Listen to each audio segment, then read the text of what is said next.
था जब उस विलन को किसी ने हराया था, इसलिए आज वो गुस्से में आग बगोला हुई।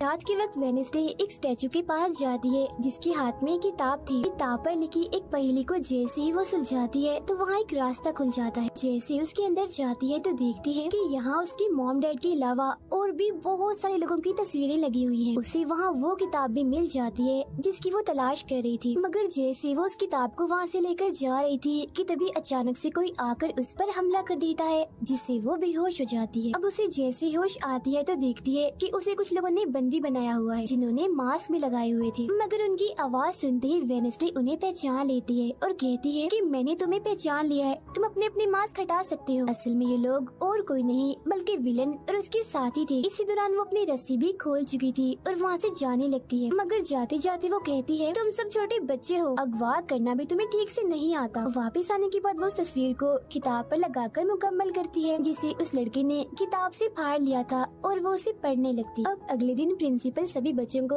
एक प्रोजेक्ट देती है जिसमें उन्हें शहर की सारी दुकानों पर जाकर काम करना था। शहर पहुंचने के बाद वेडनेसडे जेवियर को वो किताब दिखाकर पूछती है कि क्या तुम इस किताब को पहचानते हो, जिस पर वो कहता है हाँ, इस किताब को लेकर मेरे और उस लड़के के बीच में लड़ाई भी हुई थी जिसके बारे में तुमने कहा था कि मॉन्स्टर ने उस पर हमला कर दिया था। ये किताब एक जादूगर की है और 30 सालों से भी ज्यादा पुरानी है, तो तुम इसके साथ क्या कर रही हो। ये सुन वो उसे पूछती है तुम उस जादूगर के बारे में और क्या जानते हो। वो कहता है कुछ खास नहीं, अगर तुम उस जादूगर के बारे में जानना चाहती हो तो तुम्हें उसके घर जाना होगा जो काफी पुराना एक खास घर है। एकेडमी के सारे बच्चे भी अलग अलग दुकानों में जाकर काम करने लगते हैं। वेडनेसडे एक वेट्रेस बनी थी, मगर उसका नखरा गुस्सा देखकर कोई भी उसे खाने की चीज नहीं लेता। वेडनेसडे का दोस्त पेस्ट्री खा रहा था कि तभी शरारती बच्चे आकर उसे परेशान करने लगते हैं और बस फिर होना क्या था, वेडनेसडे वहाँ आती है और उन्हें खूब मारती है। इसके बाद वो अपने उस दोस्त को लेकर जादूगर के घर जाती है ताकि वो सारी सच्चाई जान सके कि आखिर बात क्या है और उस किताब के बारे में भी। उसे वहाँ जादूगर की बहुत सारी चीजें और एक पेंटिंग भी दिखाई देती है। पेंटिंग में वो उसी लड़की को किताब पकड़ी हुई देखती है जो उसे गुफा के पास भी दिखी थी। उसके ख्याल में जब उनकी रेस में वेडनेसडे झंडा लेने गई, फिर उसे वहाँ इस पेंटिंग वाले लड़की की किताब भी मिल जाती है, मगर वो खाली थी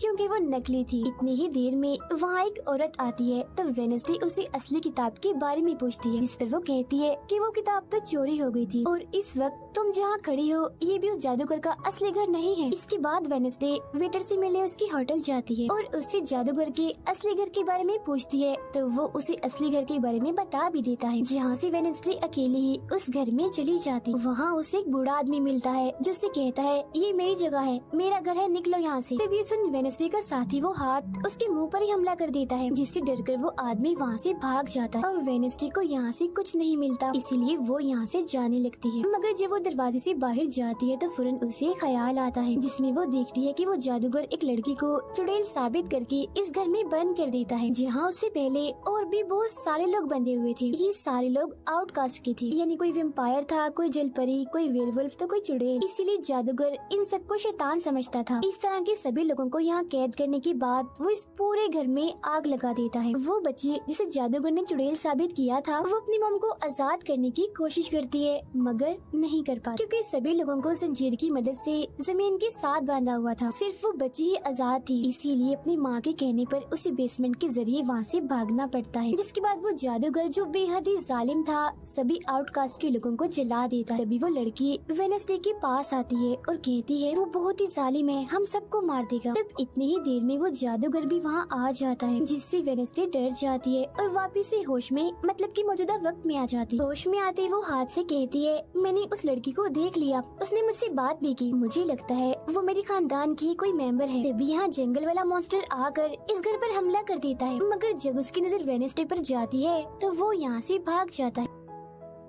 वेडनेसडे और हाथ उसका पीछा करते हैं, मगर देखते हैं कि मॉन्स्टर के कदमों के निशान तो इंसानी पैरों के निशान में बदल गए। अगले दिन उस जादूगर की मूर्ति को इज्जत के तौर पर इस जगह पर लगाया जाने वाला था, क्योंकि शहर के लोग तो उसे अपना हीरो ही मानते थे। और आज वेडनेसडे को वहाँ गिटार बजाने के लिए बुलाया गया था, लेकिन वो लोग जैसे मूर्ति लगाकर अपना काम करने लगते हैं तो तभी वो हाथ तीली फेंक कर मूर्ति को आग लगा देता है, क्योंकि वेडनेसडे के कहने पर उसने पहले ही मूर्ति पर पेट्रोल डाल दिया था। आग देखकर सारे लोग वहाँ से भाग जाते जाते हैं, मगर वेडनेसडे अभी भी वहाँ बैठी गिटार बजा रही होती है। साथ ही वो मूर्ति को जलता हुआ देखकर खुश भी हो रही थी। अब प्रिंसिपल को वेडनेसडे पर ही शक था, मगर उसके खिलाफ प्रिंसिपल के पास कोई सबूत नहीं था। अब जादूगर के जिस पुराने घर में वेडनेसडे गई थी, जहाँ वो बूढ़ा आदमी था, वो अभी भी वही रुका हुआ था। मगर तभी वो मॉन्स्टर वहाँ आता है और उस बूढ़े आदमी पर हमला कर देता है। लेकिन मरते मरते वो बूढ़ा आदमी मॉन्स्टर की 2-3 तस्वीरें अपने कैमरा में बना ही लेता है। पुलिस को जब ये खबर मिलती है तो फौरन छानबीन करने पहुँच जाते हैं, जहाँ उन्हें बूढ़े आदमी के कैमरा से मॉन्स्टर की तस्वीर भी मिल जाती है।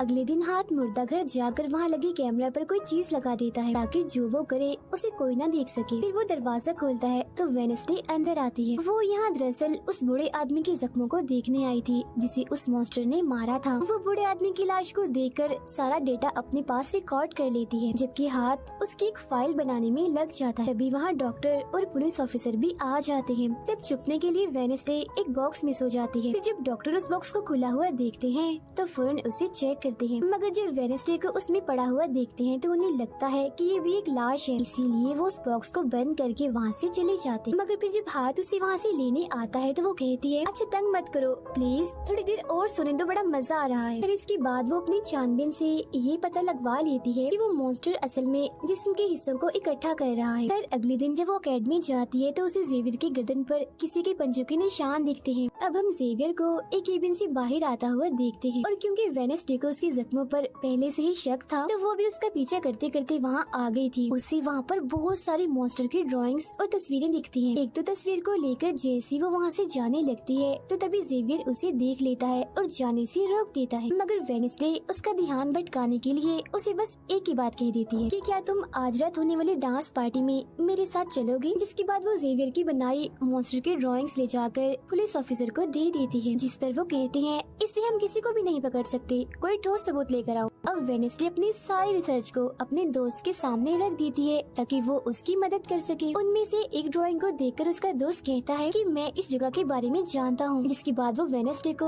उस जगह पर ले जाता है, जो एक गुफा थी, जिसके अंदर जाकर उन्हें बहुत सारी हड्डियाँ और एक हथकड़ी भी मिलती है। थोड़ा छानबीन करने पर उसे वहाँ एक नोकदार बड़ा सा नाखून भी मिलता है, जिसे वो अपने पास रख लेती है। जिसके बाद वो जेवियर के पेंटिंग वाले केबिन में जाती है और डस्टबिन से एक कपड़ा जिस पर खून लगा हुआ था उसे निकाल कर अपने पास रख लेती। फिर जैसे ही वो वहाँ से जाने लगती है तो तभी वहाँ जेवियर आ जाता है और उसे पूछता है, तुम यहाँ मेरे केबिन में क्या कर रही हो। उसकी बात डालकर वो उससे पूछती है, ये जो चोट तुम्हारी गर्दन पर है ये तुम्हें कैसे लगी। तब वो बताता है कि पिछले कुछ दिनों से ये मॉन्स्टर मेरे सपनों में आ रहा है, इसीलिए मैं इसकी ड्राइंग्स बनाता हूँ। मगर एक दिन मैंने अपने जादू पर से कंट्रोल खो दिया और ड्राइंग के अंदर से मॉन्स्टर की पंजे ने निकल कर मुझे नोच लिया। लेकिन अब क्योंकि वेडनेसडे उस पर शक कर रही थी, इसीलिए वो उस पर काफी गुस्सा करता है और फौरन उसे यहाँ से जाने का कहता है। अब वेडनेसडे वो खून लगा कपड़ा और नाखून जाकर पुलिस ऑफिसर को दे देती है और कहती है, ये लो ठोस सबूत और बेशक डीएनए टेस्ट करवा लो, मेरे ख्याल से इतना सबूत काफी होगा, है ना। वो अपने दोस्त के पास जाती है और कहती है कि डांस पार्टी में जाने के लिए हमारे साथ कोई नहीं है, तो हम ऐसा करते हैं, डांस पार्टी में नहीं जाते बल्कि गुफा में जाकर मॉन्स्टर को ढूंढते। जिसके बाद रात को वेडनेसडे अपने दोस्त के साथ जंगल में जाने की तैयारी कर रही थी, मगर तभी उसके दरवाजे पर वेटर तैयार होकर आता है, क्योंकि हाथ ने उसे वेडनेसडे की तरफ से डांस पार्टी में चलने की दावत भेजी थी। अब क्योंकि वेटर काफी खुश था तो वेडनेसडे उसका दिल तोड़ना नहीं चाहती थी, इसीलिए वो अपने गुफा में जाने वाले प्लान को खत्म करके वेटर के साथ पार्टी में जाने का फैसला करती है। जब वेडनेसडे वहाँ से जाने लगती है तो उसका दोस्त वहाँ आता है, तो वो उसे कहती है, आई एम सॉरी, मैं पार्टी में जा रही हूँ, हम ऐसा करते हैं कल गुफा में जाएंगे। लेकिन उसका दोस्त बगैर बताए अकेला ही उस गुफा में चला जाता है। उधर पार्टी में सारे लोग आकर काफी एंजॉय कर रहे थे। सब लोग अपने अपने साथी को लेकर पार्टी में आए हुए थे, जहाँ जेवियर अपने साथ उस विलन लड़की को लाया था। लेकिन जब वेडनेसडे वेटर के साथ वहाँ आती है तो उन दोनों को साथ देखकर जेवियर जलने लगता है। जब सब लोग डांस कर रहे थे तो वेडनेसडे की डांस करने के स्टाइल से सारे लोग काफी हैरान रह जाते हैं, क्योंकि वो काफी अजीब तरह से ही डांस कर रही थी। उधर जंगल में वेडनेसडे का दोस्त भी पहुँच गया था और छुपकर मॉन्स्टर की आने का इंतजार कर रहा था, मगर तभी वहाँ कोई आता है और उस गुफा में धमाका करके भाग जाता है। जेवियर लगातार उन दोनों को देखकर जल रहा था, इसीलिए वो विलन लड़की से कहता है कि तुम अपना लॉकेट उतारो और अपने जेल परी से मेरे लिए मदद मांगो ताकि मैं वेडनेसडे को भूल जाऊं। जो सुन विलन लड़की भड़क जाती है और उसे कहती है कि तुम तो पहले ये कहते फिर रहे थे कि मैंने अपने जेल परी से तुम्हें अपने काबू में किया है और अब तुम्हें किसी को बुलाने के लिए मेरी ही मदद चाहिए। तभी बाहर शरारती लड़कों का ग्रुप टैंकर लेकर आता है और डांसिंग क्लब के पंप में वो बड़ा सा पाइप लगा देते हैं और फिर तभी अचानक उस पार्टी में खून की बारिश होने लगती है, क्योंकि जो टैंकर वो शरारती लड़के लाए थे जिसका पाइप उन्होंने लगाया था उसमें दरअसल खून था। ये देख सारे लोग घबरा जाते हैं और पार्टी से भागने लगते हैं, मगर वेडनेसडे वहीं खड़ी रहती है क्योंकि उसे तो अब और मजा आ रहा था, क्योंकि वो बारिश खून की नहीं बल्कि कलर की थी जिसमें वो काफी इंजॉय कर रही थी। तभी वेडनेसडे को एक ख्याल आता है जिसमें वो देखती है कि उसका दोस्त अकेला ही जंगल में चला गया है, जहाँ वो मुसीबत में है, उसकी जान खतरे में है। इसीलिए वो जंगल की तरफ उसे बचाने के लिए भाग जाती है। उसके दोस्त के पीछे दरअसल वो मॉन्स्टर पड़ गया था जिससे बचकर वो भाग रहा था। वो मॉन्स्टर एक बार उस पर हमला करता ही है कि तभी वेडनेसडे उसे ढूंढते हुए वहाँ आ जाती है। तब मॉन्स्टर उसे देखकर वहाँ से भाग जाता है। वो अपने दोस्त को बेहोश पड़ा हुआ देखकर काफी घबरा जाती है। इतनी ही देर में उसकी टीचर भी उसका पीछे करते करते वहाँ आ गई थी, जिसके बाद उसकी दोस्त को हॉस्पिटल ले जाया जाता है और वेडनेसडे खुद वापस अपनी एकेडमी में आ जाती है, जहाँ वो अपने डैड पर लगे इल्जाम को सुलझाने की कोशिश कर रही थी कि आखिर सच क्या। एकेडमी में सारे माँ बाप अपने बच्चों से मिलने आते हैं क्योंकि आज मीटिंग थी। प्रिंसिपल सबको बताती है कि वेडनेसडे के दोस्त की हालत में सुधार हो रहा है, कुछ दिन के बाद ठीक होकर वो वापस आ जाएगा। मगर दूर खड़ी वेडनेसडे अपने रूममेट को बताती है कि ये झूठ है, वो तो कोमा में है बेचारा। तभी यहाँ दोनों के माँ बाप आ जाते हैं और ये उनसे मिलने चली जाती है। वेडनेसडे अपने मॉम डैड को बताती है कि जब से आपने मुझे यहाँ छोड़ा है मेरे ऊपर बहुत सारे हमले हुए हैं। अब इन सभी को अपनी अपनी फैमिली से मिलता हुआ दूर खड़ी जेवियर और विलन लड़की देख रहे हैं, क्योंकि उनकी मॉम डैड आज भी नहीं आई। अब विलन लड़की सुधर गई होती है, साथ ही उसकी जेवियर के साथ दोस्ती भी हो गई थी, तो अब से हम उसे जेवियर की दोस्त कहें। तब इतनी ही देर में उसकी मॉम भी इधर आ जाती है, जिसे देखकर वो काफी हैरान थी। वेडनेसडे के माँ बाप प्रिंसिपल से मिलते हैं तो वो कहती है कि वेडनेसडे काफी अजीब तरह से सबसे पेश आती है, इसे डॉक्टर के पास ले जाए इलाज करवाने के लिए। अब इससे पहले वहाँ उसके माँ बाप कुछ कहते फौरन वो बोल पड़ती है कि रुकिए जरा डैड, मैं आपसे कुछ पूछना चाहती हूँ। ये देखिए एक लड़का जिसका नाम गैरेट है, इसकी कत्ल का इल्जाम आपके सर पर क्यों है और ये कौन था? तो वेडनेसडे की मॉम उसे कुछ भी बताने से इनकार कर देती है। तो वो अपनी मॉम को ये कहकर यहाँ से चली जाती है कि मत बताइए, बाकी सबूत मैं खुद ढूंढ लूँ। वो सीधा जाती है हॉस्पिटल अपने दोस्त से मिलने, जहाँ उसका ख्याल वेडनेसडे का साथी हाथ रख रहा था। अब पता चलता है कि डॉक्टर ने अपनी जान ले ली है और ये डॉक्टर वही था जिसकी मुर्दा खाने से वेडनेसडे